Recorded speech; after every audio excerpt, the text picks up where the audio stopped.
Timing cyanotypes and similar processes on cloudy days can be difficult. This is where the AltExpo app can really help. First, we'll take a look at the app controls. Then we'll make an exposure using the app. The dose box is where you enter the amount of exposure required. If you put a low dose, then you will get a light exposure. A high dose produces a darker exposure.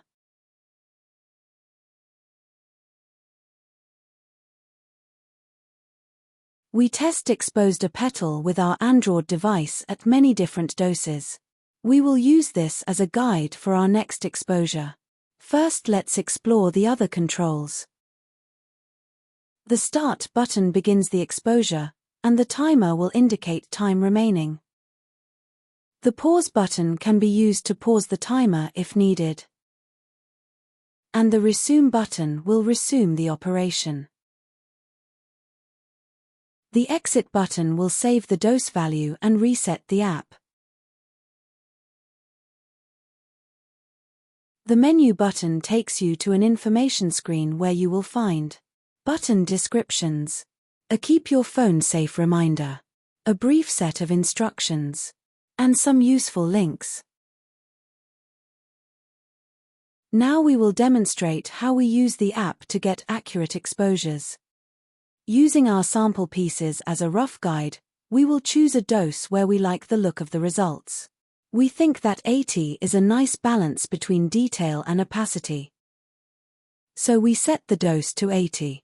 We then put the cyanotype to be exposed next to the device. We press the Start button to begin the exposure and cover the device and artwork with a card until we are ready to expose.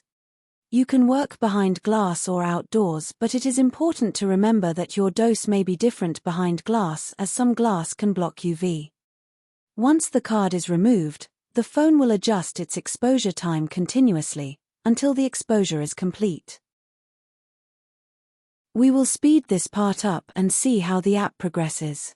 If the sky clouds over, then the app will lengthen the time remaining.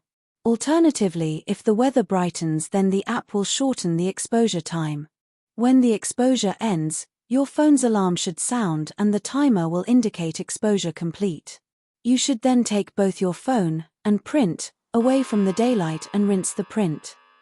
Using this app, you can use the same dose and get the same results in almost any weather conditions, even facing away from the sun. There is no limit to print size or print quantity once you are comfortable using the app. Now, how close did we get to the sample piece with the same dose? Thank you for watching. There is more information on the website as well as more upcoming videos of different weather exposures using the AltExpo app.